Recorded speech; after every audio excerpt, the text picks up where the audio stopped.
Hello, everyone. So, for my second career profile, I chose to focus on a career in drug and alcohol prevention and intervention. I found some information online from Substance Abuse and Mental Health Services Administration, but I found most of my information from my friend who actually works in this field.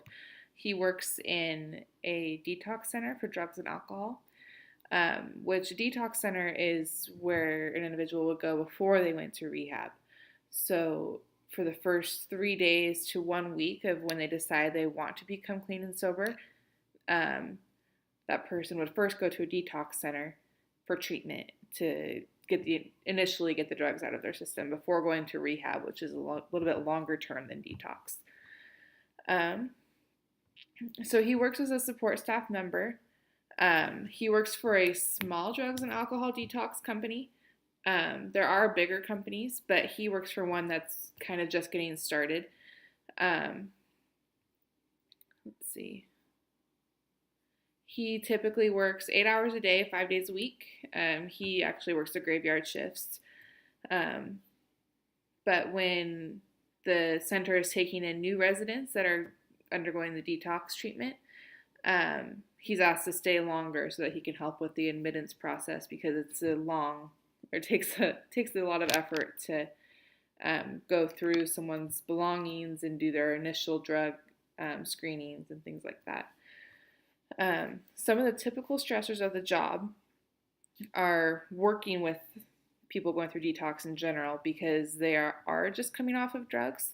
They're not always rational. In fact, most of the time they're not rational. A little bit off the wall because the drugs have messed them up so badly. It can be dangerous because some of them are dangerous. Luckily, the place that he works, everyone that comes in there is there on their own free will. It's not court mandated. So that means either themselves or a family member is paying for them to be at this facility, and it's really expensive for them to be there. So most of the time, the people that they get are people that want to be there, that want to get better.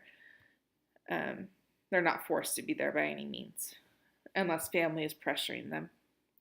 Let's see. He has to be really thorough in drug and health screenings. It can be life-threatening to the residents. So when a resident first gets admitted, for the first 48 hours that they're in the care of this facility, they have to have their blood pressure and their heart rate taken every 30 minutes, like clockwork. Like they can't be missed because it goes into a chart where upper management and healthcare professionals can go in and look at how they are progressing in their detox treatments.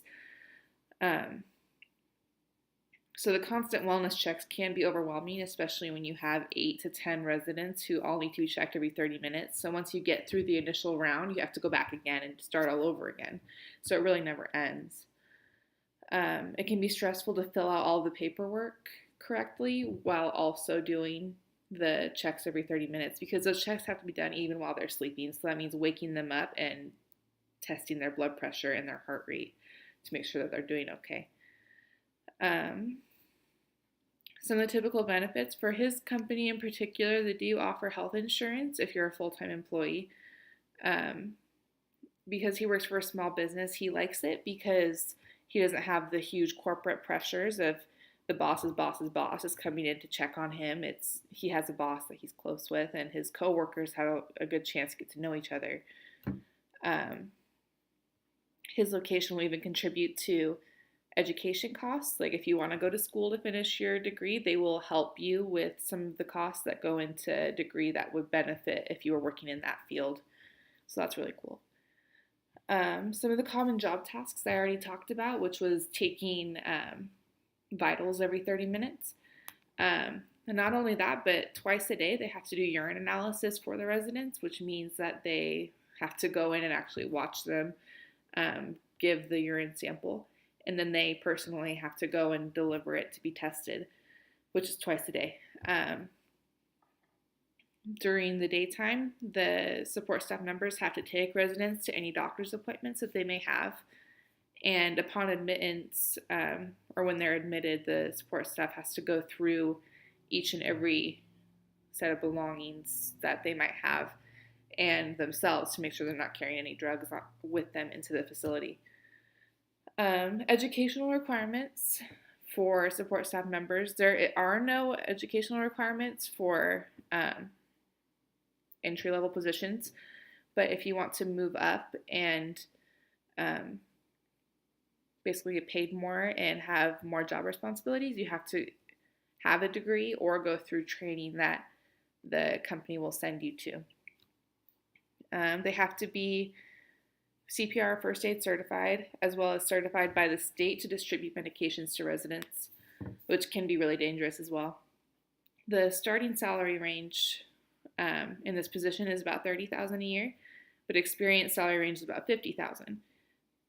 But there are opportunities to grow and move up in these types of fields. Some miscellaneous career information. Support staff members need to be really patient because it can be very trying to work with somebody who doesn't exactly have control of their own body. The drugs have control over their body.